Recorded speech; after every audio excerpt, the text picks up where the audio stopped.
22 अप्रैल को आतंकियों ने पहलगाम में बड़े हमले को अंजाम दिया था और साफ तौर पर भारत ने कहा था कि इसका बदला जो है वो लिया जाएगा। और इसके बाद भारतीय सेना ने पाकिस्तान में 9 अलग अलग जो लोकेशंस थी, जो टेरर साइट्स थी, उसको टारगेट किया। और साफ तौर पर टारगेट करने के बाद भारत ने कहा कि उन्होंने पाकिस्तान में जो टेरर इंफ्रास्ट्रक्चर था उसको एक तरह से हिट किया है और पाकिस्तान की आर्म्ड फोर्सेस और साथ ही साथ जो अलग अलग इंस्टॉलेशन है उसको किसी तरह का नुकसान जो है वो नहीं पहुंचाया है। लेकिन इस स्टेटमेंट के बावजूद पाकिस्तान ने 7 मई और 8 मई के बीच में 15 अलग अलग लोकेशन जो हैं, जो वेस्टर्न और साथ ही साथ नॉर्दर्न इंडिया में पड़ती हैं, उनको टारगेट करने की कोशिश की। लेकिन जो S-400 एयर डिफेंस सिस्टम है उसने पाकिस्तान की सारी कोशिशों को नाकाम कर दिया। और उसके बाद भारतीय सेना ने भी जो 8 मई की सुबह थी उस पे एक बड़ा हमला जो है उन्होंने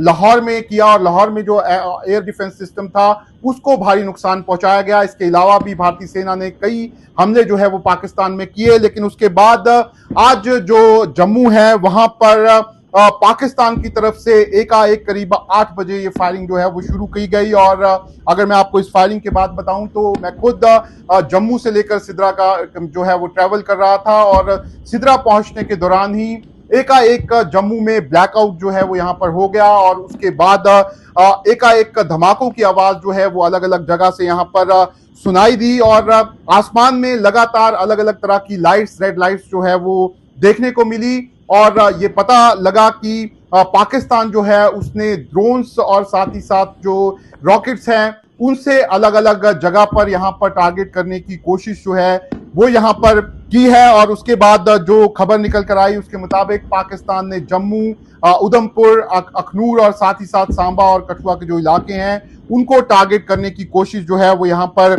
की। लेकिन जो भारतीय सेना और जो एयरफोर्स का एयर डिफेंस सिस्टम है उसने पाकिस्तान की सारी कोशिशों को नाकाम कर दिया। और जो अब हमारे पास सेना के हवाले से खबर आ रही है उसके मुताबिक पाकिस्तान की तरफ से 8 मिसाइल्स जो हैं वो सतवारी, सांबा, आरसपुरा और अर्निया में यहाँ पर फायर करने की कोशिश की गई, जिसे एयर डिफेंस सिस्टम ने यहाँ पर डिटेक्ट किया और उसे निष्क्रिय जो है वो यहाँ पर कर दिया।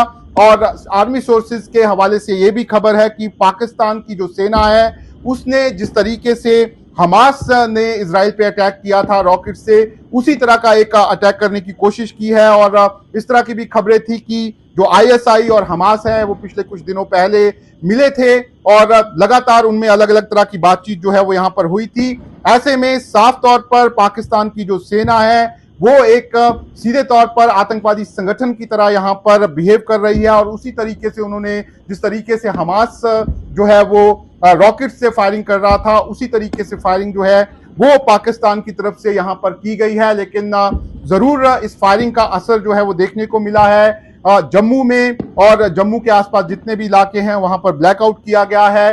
और साफ तौर पर जो लोग हैं उन्होंने भी देखा कि किस तरीके से धमाकों की आवाज जो है वो अलग अलग जगह पर सुनाई जो है वो दी है। और इसके साथ ही साथ अगर हम बात करें तो जम्मू के जितने भी यहाँ पर इलाके हैं वहां पर लोग पैनिक में जो है वो जरूर नजर आए। लेकिन सभी लोगों को पहले से ही यहाँ पर बताया गया था कि अगर इस तरह की सिचुएशन होती है तो किस तरीके से वो अपने आप को अपने घरों में यहाँ पर बचा सकते हैं। ऐसे में लोग जरूर यहाँ पर पैनिक में थे। लेकिन जो भारतीय सेना है, भारतीय सेना की जो तैयारी थी S-400 जिसने कल भी जब पाकिस्तान की सेना ने यहाँ पर कोशिशें की थी उसको यहाँ पर नाकाम किया था। आज भी जम्मू के अलग अलग एरिया में, जिसमें आरसपुरा भी पड़ता है, जम्मू पड़ता है, सांबा पड़ता है, इन इलाकों में कोशिश की गई थी कि एक बड़ा हमला किया जाए ड्रोन्स के जरिए, साथ ही साथ रॉकेट के जरिए ये हमला करने की कोशिश की गई थी। लेकिन भारतीय सेना ने इसे नाकाम जो है वो यहाँ पर कर दिया है। ऐसे में पाकिस्तान जिस तरीके से पाकिस्तान के जो टेररिस्ट कैंप्स थे उनको अलग अलग जगह पर टारगेट किया गया था उससे पाकिस्तान बौखलाया हुआ था। जिस तरह से सेना पाकिस्तान के अंदर घुसकर एक तरह से जो मिसाइल फायर हुए थे उससे पाकिस्तान को लग रहा था कि कहीं ना कहीं जनता में उनकी पकड़ जो है वो खत्म होती जा रही है। इसी को देखते हुए पाकिस्तान ने आज एक बड़ी कोशिश यहाँ पर की थी, लेकिन उसे भारतीय सेना ने यहाँ पर नाकाम कर दिया है।